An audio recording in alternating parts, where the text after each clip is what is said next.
सफीदों में हम पहुंचे हुए हैं, तो क्या लग रहा है इस बार का चुनावी माहौल 2024 का कैसा है?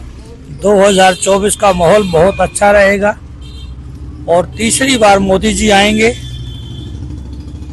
तीसरी बार मोदी जी आएंगे, लेकिन क्या तीसरी बार हैट्रिक लगा पाएंगे रमेश कौशिक यहाँ से, या फिर भूपेंद्र सिंह हुड्डा अगर चुनावी मैदान में यहाँ पर आते हैं तो क्या लगता है कितनी कड़ी मुकाबला रहने वाला है? रमेश कौशिक जी तीसरी बार हैट्रिक बनाएंगे, 110% बनाएंगे, क्योंकि एमपी साहब ने बहुत ही अच्छे काम किए हैं। क्या काम किए?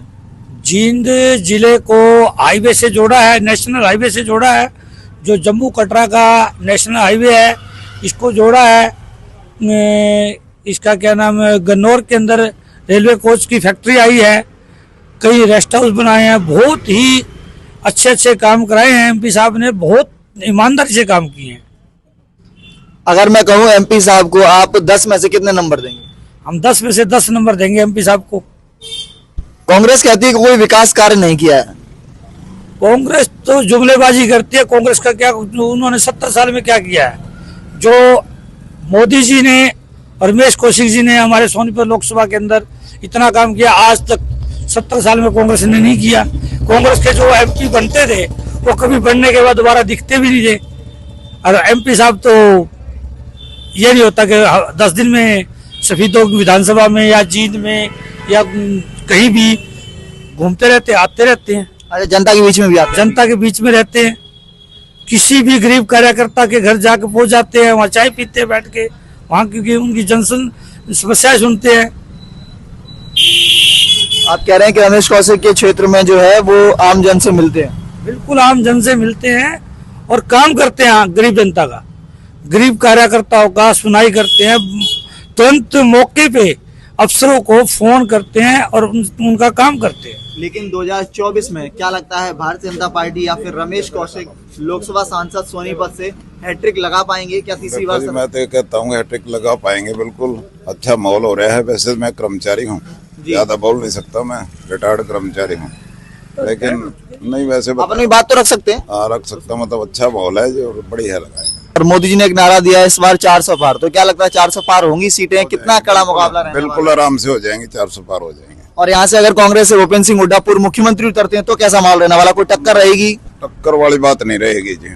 हुड्डा कितनी नहीं है जितनी जो है ना कौशिक की है, क्योंकि मैंने इलेक्शन ही करवाए, सारी उम्र इलेक्शन में रहा हूँ मैं। तो जो ड्यूटी हमारी इलेक्शन में ही थी, तो हमारे को सारा पता है क्या स्थिति है क्या नहीं है। अच्छी स्थिति है। कितने प्रतिशत लगता है कि चुनाव जो है इस बार भाजपा के पक्ष में जाने वाला? अगर मैं आपसे पूछूं मैं तो कहूँगा 90% तो है जी। दो लोगों ने कहा कि इस बार भारतीय जनता पार्टी जीत रही है, आपको क्या लगता है कि 2024 का जो चुनाव है वो इस बार कैसा रहने वाला है? जैसा कि डॉक्टर साहब ने बताया कि भाई अपने एमपी साहब हैं, घूमते रहते हैं, कई विकास कार्य भी उन्होंने कराए हैं। उसको देखते हुए हमें नहीं लगता कि भाई बीजेपी जो 400 पार का नारा दे रही है वो गलत दे रही है। बिल्कुल 400 पार जाएगी अब के बाद। सफीदों में कोई विकास कार्य हुआ? सफीदों में है, कई जगह हुए हैं विकास कार्य, वो गारंटी दी गई है। अब वो तो धीरे धीरे चलता है। अभी नई सरकार सफीदों में बनी है, ऊपर से पैसा आएगा तो लगेगा भी उसका। रमेश कौशिक प्रत्याशी भारतीय जनता पार्टी को कितने नंबर देना चाहेंगे आप? बिल्कुल 10 में से 10 नंबर देना चाहेंगे। कोई अंक नहीं घट रहा? नहीं घट रहा सर। इतना विकास किया है? विकास बिल्कुल ठीक बढ़िया किया है और यहाँ आते जाते रहते हैं। हमारे रिंकू जांगड़ा हैं, डॉक्टर साहब हैं, इनका भी पीछे भी आए थे, घूमते फिरते रहते हैं। रमेश कौशिक का कोई व्यक्तिगत वोट लगता है आपको मिलेगा या फिर भारतीय जनता पार्टी के चुनाव के चिन्ह पर वो जीतते हैं? देखिए व्यक्तिगत वोट तो उनका है ही है, और जो बीजेपी का वोट है वो भी उनको ट्रांसफर होगा सारा का सारा। कांग्रेस का मुझे नहीं लगता यहाँ पे खाता खुलेगा।